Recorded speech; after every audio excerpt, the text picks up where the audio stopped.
Осыдан тура 40 жыл бұрын 1986 жылдың шуақты мамыр айында олар соңғы қоңыраудың үнімен үлкен өмірге қадам басты. Алтын Ия мектеп алғашқы ұстаз бен балалық шақтың тәтті армандары артта қалды. Олар 20 ғасырдың перзенттері, заманның талай сыннан өткен.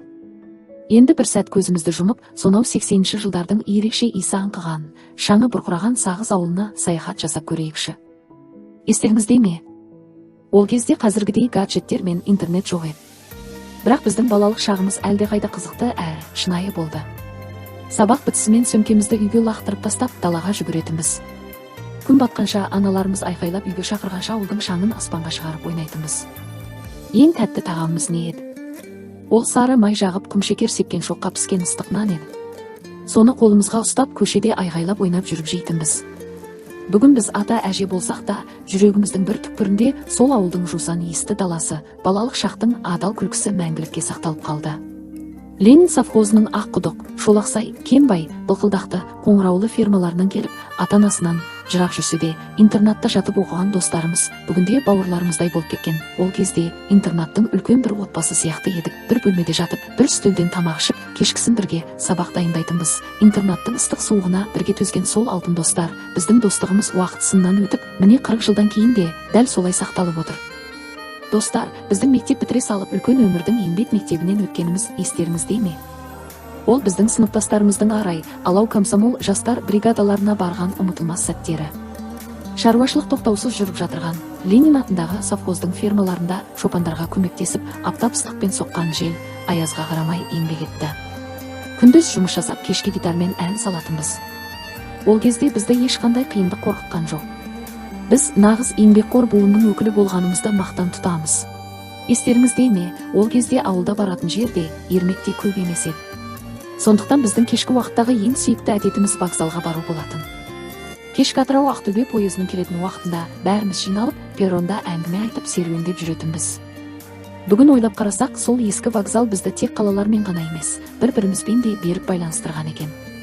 Сол перронда айтылған қимастық сөздер, уәделер мен балаң армандар біздің жастық шағымыздың ең қымбат белгісі болып қала бермек. Оқушы кезімізде орталықтағы сауда орталығының ішіндегі кішкентай фотостудияға топ болып баратын едік.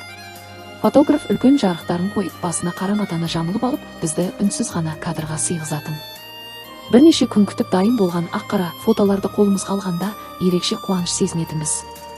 Әр сурет бір дәуірдің ізі, балалықтың иісі, достықтың белгісі еді. Бүгін міне арада 40 жыл өтсе де, сол ақ-қара суреттер жүрегімізде түрлі түсті естелік болып сақталып қалды. Жаңа жыл десе, ең алдымен балалықтың риясыз қуанышы еске түседі. Мектептің спорт залында ортада үлкен шырша тұратын. Шыршаның шамдары жымыңдап, айналасында қол ұстасып хоровод айтып жүрген кездеріміз нағыз бақыттың өзі екен. Ал Аяз атаның қапшығынан шыққан конфет печеньенің дәмі әлі күнге ұмытылмайды. Бүгін сол күндерді еске алсақ, жүрек жылып кетеді. Сабақ бітіп жазғы демалыс жақындағанда жанымыз жадырап, сайдың жағасына походқа баруға асығатынбыз.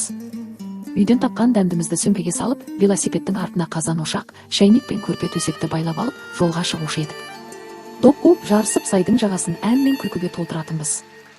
Кешке қарай аяқ қолымыз тартылып шаршасақ та, жүзімізден күлкі кетпей, үйге қимай қайтатынбыз. Пионер болуға әрқашан дайынмын деп ант беріп, мойнымызға алғаш рет қызыл галстук таққан сәттегі қуанышымыз бен мақтанышымыз шексіз еді.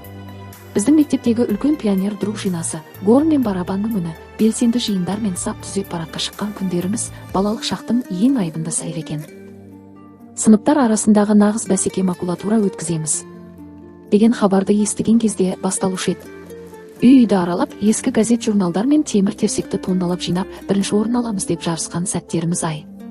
Арада 40 жыл өтсе де, сол бірлесіп істеген еңбектің мақтанышы мен мектеп ауласындағы көңілді күлкі әлі есімізде. Ал енді, достар, есейе бастаған, жүректе алғашқы бүршік жарған бозбала мен бойжеткен шағымызға оралайықшы. Ол кассеталы магнитофондардың кассетаны карандашпен айналдыратын дәуір еді. Сол романтик магнитофонды иыққа салып, ауылдың дискотекасына асығатынбыз. Модерн токинг, ласковый май топтарының әндеріне жүрегіміз алып ұшып билейтінбіз. Сол бір сәттер өмірдің ең таза, ең мөлдір шақтары екен ау. Қыздар жағының ең құпиясы қалың дәптерден қолдан жасалатын анкеталар еді. Оны түрлі түсті қаламмен безендіріп, ішіне суреттер жапсырып, саған сыныпта кім ұнайды, достық деген не?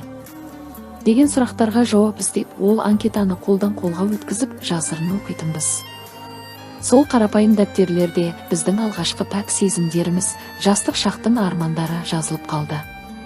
Ал біздің жазғы демалысымыздың, ыстық кештеріміздің ең басты ермегі не еді? Әрине, ауылдың аспан астындағы ашық жазғы клубы. Жазғы түннің салқыны мен үлкен экраннан мүлдем бөлек сиқырлы әлемді тамашалап, үйге ерекше әсермен қайтатын сол бір қызықты сәттерде біздің бақытты балалығымыздың бір бөлшегі ретінде мәңгі есімізде қалды. Біздің бойымыздағы адамгершілік пен білімнің дәнін еккен, әрине, Алтын Ия Кенбай мектебінің аяулы ұстаздары. Бүгінгі 40 жылдық белесте бізді балапан ұшырғандай үлкен өмірге қанаттардырған сынып жетекшілеріміздің Дәмелі апай, Күнсұлу апай, Тұрсын апай, Шалабай ағай, Ләззат апай, Майра апай, Бекзада апай, Муса ағайларымыздың алдында басымызды иіп алғыс айтамыз. Олардың қолымызды ұстап тұрып жазғызған алғашқы әріптері, айтқан ақылдары бүкіл өмірімізге бағдаршам болды. Біз бүгін қандай жетістікке жетсек те, ол ең алдымен Кенбай орта мектебі ұстаздарының маңдай терімен шексіз мейірімінің жемісі. Соңғы қоңырау соғылып, балалық шақпен қоштасатынымызды сезгенде, бәріміздің жүрегіміз елжіреп, көзімізге жас келген еді. Таң ата бүкіл сынып болып, сыбырласа сыр шертіп, ауыл шетіне барып, болашаққа арман арқалап, үлкен өмірдің алғашқы ақтаңын бірге қарсы алдық. Сол күні біз мектеппен ғана емес, уайымсыз балалық шағымызбен қоштастық. Міне, сол таңның атысына біздің үлкен өмірге аттанғанымызға тура 40 жыл өтіпті.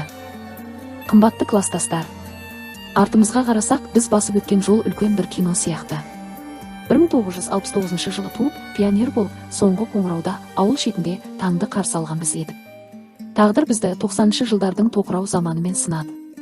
Ақшалмасты, заң өзгерді. Көз алдымызда кісірау құлады. Біз егемен Қазақстанның іргетасын бірге қалап, 20 және 21 ғасырлардың тоғысында жаңа мемлекетпен бірге есейдік. Бүгін біз 21 ғасырдың төрінде әлі де ел үшін аянбай қызмет етіп келеміз. 40 жылдық кездесуіміз құтты болсын.